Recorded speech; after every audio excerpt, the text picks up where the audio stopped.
새는 이 두 날개로 날아갑니다. 그런데 만약 한쪽 날개가 아무리 강해도 다른 쪽 날개가 힘이 없거나 부러지면 새는 하늘을 나를 수 없습니다. 성도의 삶도 마찬가지입니다. 우리는 말씀과 이 순종, 이 두 날개가 움직일 때 우리의 신앙은 비로소 열매를 맺게 되는 것입니다. 어느 교회에 새로운 담임 목사님이 부임을 했습니다. 목사님은 교인들에게 은혜로 합시다, 늘 은혜로 해야죠, 이 말을 입에 달고 사역을 했습니다. 어느 성도가 실수를 해도 또 약속을 어겨도 좀 맡은 일을 또 소홀히 해도 언제나 같은 말을 했습니다. 괜찮습니다. 은혜로 덮고 갑시다. 처음에는 이 성도들이 목사님의 이 태도를 좋아했습니다. 목사님 마음이 넓어 보였고 사랑이 많이 보였기 때문입니다. 그런데 시간이 지나자 점점 문제가 생겨나기 시작했습니다. 약속을 가볍게 여기는 사람들이 늘어났고 또 책임을 다하지 않아도 된다는 분위기가 생겼습니다. 결국 교회 공동체 안에 해결되려는 문제들이 점점 쌓여만 갔습니다.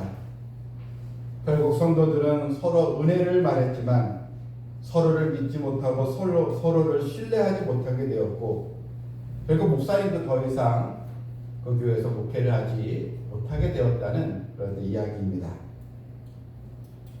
우리는 매일 하나님의 은혜 가운데 살아갑니다. 근데 문제는 은혜를 얼마나 많이 받았느냐, 이것이 중요한 것이 아니라 내가 그 은혜에 나는 과연 얼마나 어떤 반응을 보이는가. 내 생각과 내 계산보다 하나님의 뜻을 앞세우며 나는 과연 얼마나 하나님께 순종의 삶을 살아가는가. 이것이 더 중요한 것입니다. 신앙생활에서 가장 중요하면서 때로는 어렵게 느껴지는 단어가 있다면 그 단어는 순종입니다. 은혜는 사모하면서 또 복을 받기를 원하면서 순종은 뒤로 미루고 있지는 않는가. 위로는 받고 싶지만 삶을 바꾸라는 하나님의 말씀 앞에 내 마음은 무거워지고 있지는 않는가. 오늘날 교회의 문제가 무엇입니까? 믿음으로 부름을 받은 사람은 많은데 순종으로 부름받은 사람들은 많지 않다는 그 사실입니다. 성도 여러분, 믿음 생활이란 무엇입니까? 믿음이란 하나님의 말씀을 받아들인다는 것이고 하나님의 이 말씀에 순종한다는 것입니다.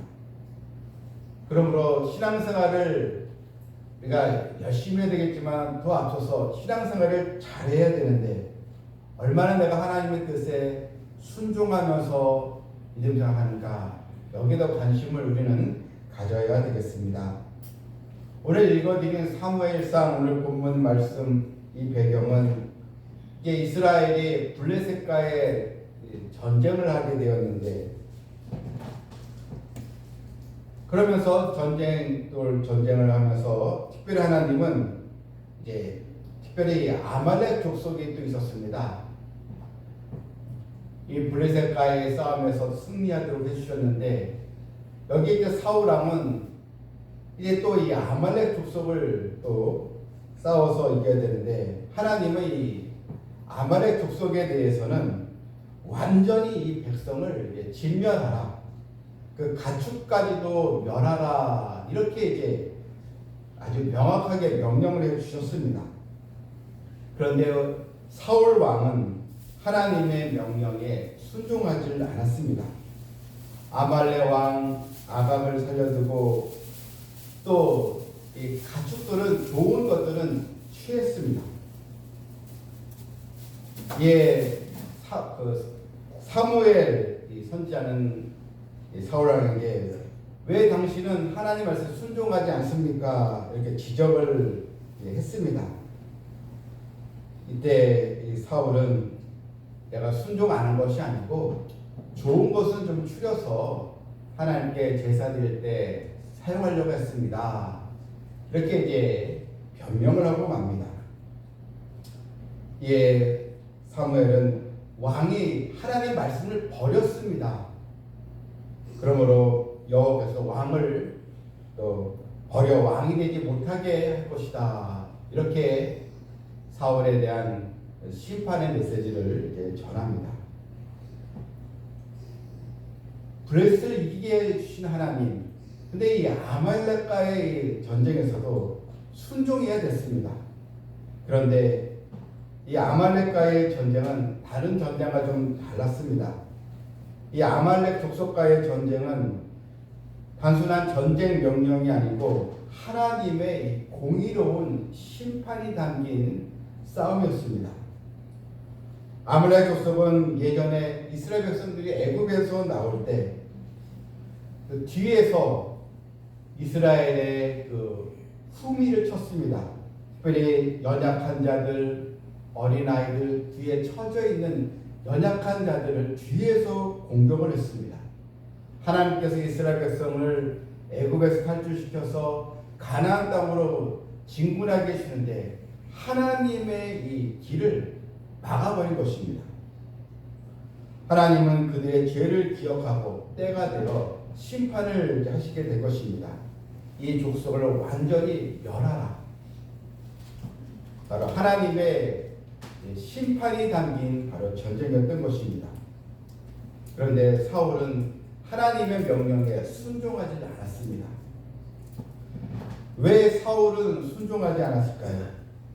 본문을 보면 순종하지 않는 두 가지 이유가 나옵니다. 먼저 하나는 그의 마음에 교만이 들어갔다는 것입니다.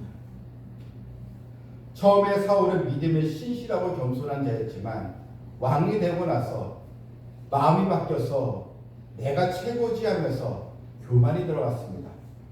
그 내용이 이제 17절에 보면 나옵니다. 사무엘이 사울을 지적하면서 이렇게 얘기를 합니다. 왕이 스스로 작게 여길 그때에 이스라엘 지파의 머리가 되지 아니하셨나이까. 여호와께서 왕에게 기름을 부어 이스라엘 왕을 또 삼으시고, 이때 사울은 맨 처음에는 스스로 작게 여겼다. 아주 겸손했다는 것입니다. 하나님은 사울의 모습을 귀하게 여기시고 그를 이제 왕으로 기름을 부어 주셨는데, 왕이 된 다음에 또 블레셋과 싸워서 이기고 나서 그가 아주 교만이 들어가고 이제 말았습니다. 교만한 사람이 할 수 없는 것이 있는데 그것은 바로 순종입니다. 남의 말을 듣지 않습니다. 여러분, 세계 역사적으로 보게 되면 독재자들 있지 않습니까? 독재자의 특징이 무엇입니까? 충고를 듣지 않습니다. 독재자들은 오직 자기 생각, 자기 고집대로 밀고 나갑니다. 아무리 이렇게 하면 안 됩니다, 그렇게 바른 말을 하는 그런 신하나 그런 대신들은 숙청을 당하고 맙니다. 그러니 나라가 발전이 될 수가 없는 것입니다. 순종은 자신의 마음을 낮추고 겸손한 자가 할 수 있는 것입니다.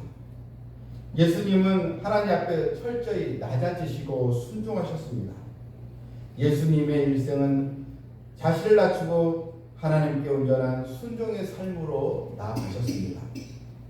빌립보서 2장 5절에서 너희 안에 이 마음을 품으라.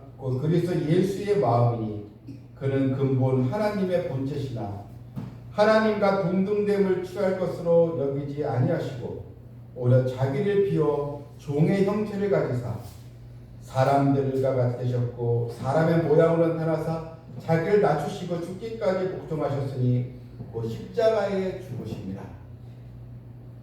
예수님은 바로 순종의 신앙으로 사명을 완수할 수가 있었던 것입니다. 또 한 가지 사울의 실패 이유는 자기 합리화입니다. 즉 변명이었습니다. 사무엘에게 지적을 받았을 때 그때 자기 잘못을 시인하고 자신의 죄를 고백하면 하나님이 용서해 주시는데 끝까지 자기 합리화에 빠지고 말았습니다. 본문 20절을 이렇게 보게 되면 사울이 사무엘에게 뭐라고 얘기합니까?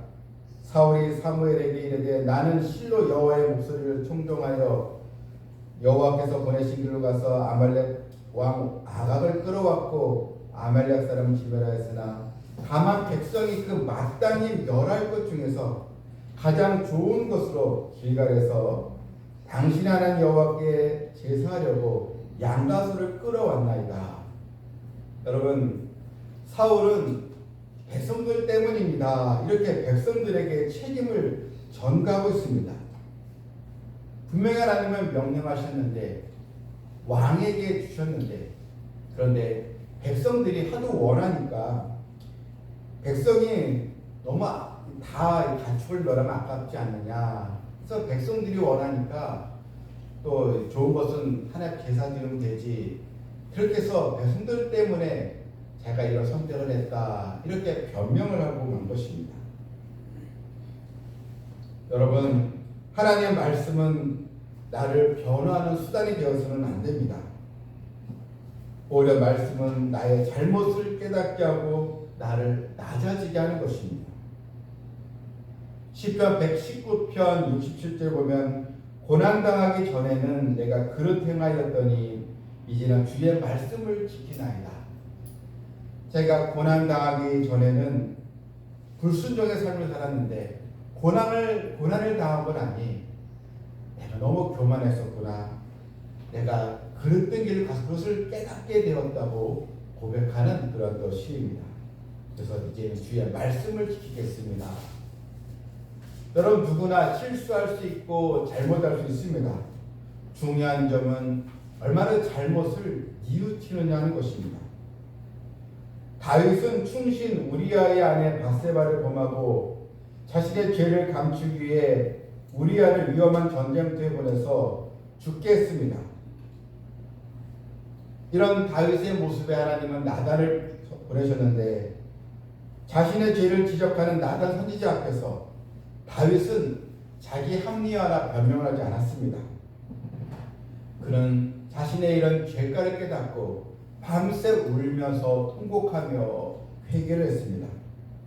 윤리적으로 보게 되면 다윗은 사울보다 더 큰 죄를 저질렀습니다. 그는 간음자였고 사기자였습니다. 그러나 하나님은 사울을 폐하시고 다윗을 높이 들어 사용하셨습니다. 다윗은 참회할 줄 아는 그런 또 사람이었습니다. 그런 자신의 죄를 자복하고 자신을 성찰하는 그런 지혜를 가졌습니다. 하지만 사울은 같이 지적을 받은데도 변명에 급급했던 것입니다. 은혜를 받은 사람의 가장 중요한 반응은 순종입니다. 하나님 나의 능력이나 나의 성과보다 말씀에 대한 태도를 보십니다. 여러분, 순종은 하나님을 내가 사랑하고 하나님을 신뢰한다는 표현인 것입니다. 때로는 이해가 되지 않더라도 때로는 속상한 일이 있어도 하나님 아버지 말씀에 저는 순종합니다. 이런 믿음 하나님을 귀하게 보십니다. 영국에서 실제로 일어났던 일인데 영국 스코틀랜드의 한 마을에 19살짜리 고등학생 라이언을 하는 학생이 있었습니다. 그런데 이 라이언 이 학생은 너무나 게을러서 방 청소를 하지 않고 또 지저분하게 살고 늘 학교도 지각하는 그런 학생이었습니다. 그의 어머니는 얘야 좀 방 좀 치워라. 이렇게 게을러서 되겠느냐 다그치면서 2주 동안 계속 방을 치우라고 이렇게 계속 잔소리를 했습니다. 그런데 이 학생은 어머니의 말을 듣지 않았습니다. 그래서 어머니는 계속 얘 좀 방 좀 치워라, 방 좀 치워라. 이게 뭐냐면서 계속 강요를 하니까 결국 어머니의 그 성화에 못 이겨서 하나씩 방을 이렇게 치우게 됩니다. 쓰레기장을 방불케 했던 방을 억지로 청소를 해 나갔는데 청소하다가 방 끝에 한 종이를 하나 발견했는데 이게 자신이 지난달에 마트에서 산 복권이었습니다. 방이 쓰레기 더미라 어디에 준지도 모르고 지냈던 건데 그런 복권 당첨 여부를 확인했는데 그 복권에 5만 3천 파운드의 이 금액을 받을 수 있는 그런 당첨 번호였습니다. 우리나라 돈으로 한 1억 정도 되는 큰 금액이었습니다. 예상치 못한 복권 당첨에 그런 자신의 페이스북에 기쁨을 표시하면서 어머니 말에 순종하니 이렇게 좋은 결과를 얻었습니다. 앞으로 엄마 말에 순종하겠습니다. 이렇게 그런 자신의 글을 이제 SNS에 올리게 된 것입니다. 그러한 이야기지만 여러분, 우리가 하나님 말씀 순종하면 더 복되고 귀한 일이 일어나게 되는 줄 믿습니다. 순종을 해도 좋고 안 해도 좋은 것이 아닙니다. 순종을 안 하면 불행해질 수밖에 없기 때문입니다. 청명한 그 하늘에 거대한 방주를 지으라는 하나님의 명령에 노아는 순종했더니 홍수에서 온 가족이 구원을 받았습니다. 아담과 하와는 에덴 동산에서 선악과를 먹지 말라는 하나님 명령에 순종하지 않더니 에덴에서 쫓겨나는 그런 불행한 삶을 살고 말았습니다. 롯의 처는 뒤를 돌아보지 말라는 명령에 불순종하여 결국 소금 기둥이 되고 말았습니다. 아론의 두 아들 나답과 아비후는 하나님께 명하지 않는 다른 불로 제사하다가 죽임을 당하고 말았습니다. 이스라엘 백성들은 모세와 아론을 원망하다가 40년이나 광야에서 방황을 하고 이제 말았습니다. 오늘 본문 22절에서 사무엘이 말합니다. 여호와께서 번제와 다른 제사를 그의 목소리를 청종하는 것을 좋아하신같이 좋아하시겠나이까. 순종이 제사보다 낫고 듣는 것이 순양의 기름보다 나으니 순종이 제사보다 낫다는 것입니다. 다시 말해서 순종이 없는 예배는 형식에 불과한 것입니다. 순종이 따라오지 않는 예배와 신앙은 죽은 것과 다를 바가 없다는 것입니다. 본문 23절 마지막 절 말씀도 이렇게 우리가 보면 거역하는 것은 점치는 죄와 같고 완고하는 것은 사신 우상에게 절하는 죄와 같다. 하나님이 가장 싫어하는 것이 우상 숭배지 않겠습니까? 그런데 거역한다는 것이 점치는 죄 또한 완고한 것 우상에 절한 죄와 같다 이렇게 나와 있습니다. 사울의 불순종은 단순한 실수가 아니라 그의 마음 상태를 드러냅니다. 그는 하나님의 명령보다 자신의 판단과 욕망을 더 우선시한 것입니다. 그래서 사무엘은 그의 행동을 거역하는 것은 점치는 죄, 또한 지적해도 듣지 않는 그 완고함은 우상에게 절한 죄와 같다. 사울은 하나님의 말씀보다 자신의 생각과 이 판단을 더 중시했던 것입니다. 마태복음 21장에 보게 되면 예수님께서 포도원 농부의 그 두 아들에 대한 이야기를 하십니다. 21장 28절부터 보게 되면 이 포도원에 추수할 때가 되니까 아버지는 아들들에게 얘야 좀 추수를 좀 도와달라, 포도원에 가서 일을 해라 이렇게 요구하지 않습니까? 근데 첫째 아들은 예 가겠나이다 이렇게 대답을 해놓고 가지 않았습니다. 반면에 둘째 아들은 처음에는 무례하게 거절했습니다. 싫어요 이렇게 거절을 했다가 나중에 이제 깨닫고 아버지 말에 순종을 했습니다.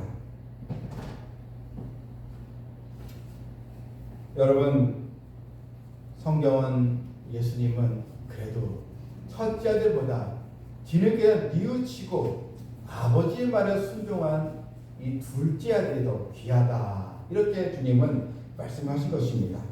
이해하고 대답하고 가지 않은 첫째 아들의 주만보다 처음에는 싫어요 아니요 하다가 나중에 도리어 순종하여 아버지 농장에 가서 일한 이 아들의 모습이 또 하나님을 가까이 하는 성도요 또 천국을 사모하는 그런 자녀라는 것입니다. 여러분이도 나를 볼 때 내 모습 속에 첫째 아들의 모습이 많은지 아니면 둘째 아들의 모습이 많은지 우리는 잘 생각해 봐야겠습니다. 나는 첫째 아들인가? 그래도 나중에도 깨닫고 순종하는 둘째 아들의 모습인가? 여러분, 순종하여 구원받는 것이 아니고 우리는 구원받았기 때문에 순종해야 하는 것입니다. 순종이 흔들릴 때 다시 하나님의 구원에 은총하면서 다시 순종의 자리로 나와야 합니다. 믿음은 말이 아니요 선택입니다. 어떤 선택입니까? 고난 앞에서도 순종하겠다는 선택인 것입니다. 일제의 강점기에서 이 암흑 속에서도 끝까지 하나님만을 섬기며 믿음을 지킨 목사님이셨습니다. 주기철 목사님이십니다. 목사님은 신사 참배를 거부하다가 끝까지 하나님에 대한 믿음을 지켰습니다. 거부로 인해서 수차례 투옥이 되고 상상할 수 없는 고문과 고통을 겪었지만 감옥 안에서 점점 육신이 약해져 갔지만 오히려 믿음은 더 강해져 갔습니다. 목사님 옥중 설교에 이런 내용이 있습니다. 하늘을 나는 매 이야기를 했습니다. 매가 날개를 치며 높이 또 날아가기 위해서는 이 고통스러운 훈련과 또 시련을 통과해야 하듯이 지난 고난의 역사, 현재 당하는 시련은 내가 더 높은 믿음으로 나아가는 하나의 훈련 과정입니다. 하나님 앞에 당하는 고난은 저주가 아니라 하나님을 더 가까이 하는 축복의 또 계단입니다. 이렇게 얘기하면서 이제 순교의 길을 이제 걸었습니다. 여러분, 신앙은 거창한 이 결단보다 매일의 작은 순종에서 자라나야 하는 것입니다. 사소해 보이는 이 섬김과 이 사랑의 실천, 하나님이 이것을 작게 보시지 않습니다. 때로는 내가 이 정도 해서 무엇이 달라질까? 그렇게 생각하지 마십시오. 작은 순종을 통해서 큰 변화가 일어나게 되는 것입니다. 작은 순종이 쌓일 때 하나님 우리 인생에 큰 은총을 쌓아주십니다. 작은 사랑의 말 한마디, 작은 칭찬의 한마디, 또한 작은 사랑의 실천, 또 짧은 기도라도 하루를 시작하는 작은 순종의 삶, 그리고 하나님의 말씀을 몇 구절을 내가 오늘 이루어야지, 이런 실천이 쌓여서 하나님의 축복의 통로가 열리게 되는 것입니다. 4월의 불순종은 비극적인 결과를 낳았습니다. 그리고 하나님께 버림받아 되고 말았던 것입니다. 이렇게 여러분, 순종과 불순종은 큰 차이가 있습니다. 초대교회 시절에 로마에 큰 박해가 있던 시절이었습니다. 이때 아키바라는 한 랍비가 있었는데 이 랍비는 성도들에게 하나님의 말씀 계속 공부를 시켰습니다.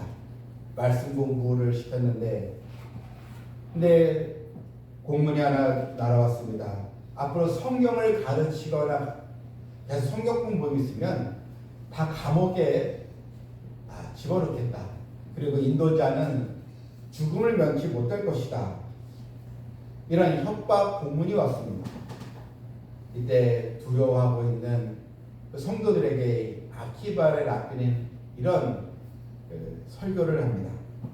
한 예를 들었는데 배고픈 여우가 강 옆을 이제 지나가고 있는데 그때 물속에 물고기들이 이리저리 도망을 치고 있었다.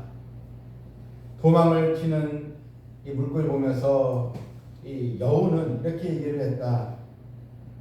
왜 이렇게 도망을 치느냐 했더니 지금 막 어부들이 자기를 잡으려고 막 그물을 쳐서 우리를 막 도망을 치고 있다. 이렇게 이제 물고기가 얘기를 했습니다. 이때 여우가 야 그러면 육지로 올라와. 내가 안전한 곳을 가르쳐 줄게. 육지에는 어부들이 한 사람도 없어. 이때 물고기가 이런 말을 합니다. 이 어리석은 여우야, 우리에게 물속보다 더 안전한 곳은 없어. 지금은 좀 위험하고 어려워도 물속이 제일 안전한 거야. 이런 예화를 들어서 성도들에게 설교를 했는데 그러면서 이렇게 얘기했습니다. 여러분들이요, 우리가 힘들다고 또 어렵다고 고난 있다고 해서 어떻게 우리가 세상 교회 밖으로 나가겠습니까? 어떻게 말씀 밖으로 나가겠습니까? 말씀 안에 있는 것이, 하나님의 은혜 안에 있는 것이 가장 안전하고 복된 길입니다. 이렇게 설교를 하고 성도들이 믿음을 지켰다는 초대교회에 나오는 이야기입니다. 말씀을 맺겠습니다. 여러분, 힘들다고 어렵다고 해서 우리가 교회 밖으로 나갈 수는 없습니다. 은혜의 자리를 떠날 수는 없는 것입니다.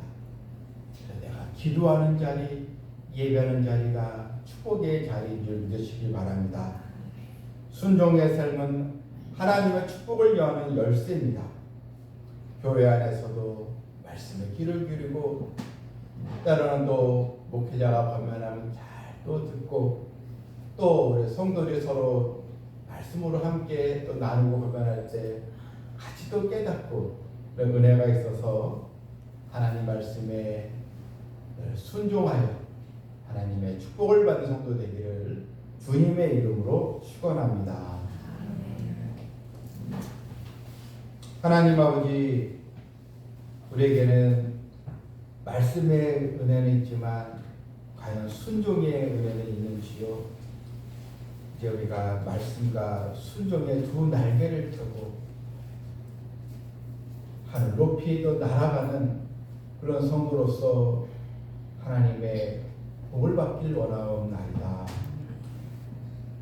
내 생각, 나의 아집, 나의 판단이 아니요, 내 경험이 아니요, 말씀에 순종할 수 있는 하나님의 자녀들 다 되게 하여 주시옵소서.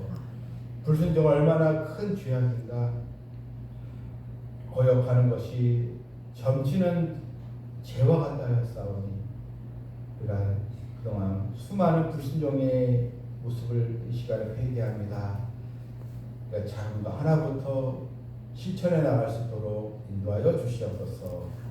예수님의 이름으로 기도하옵나이다. 아멘.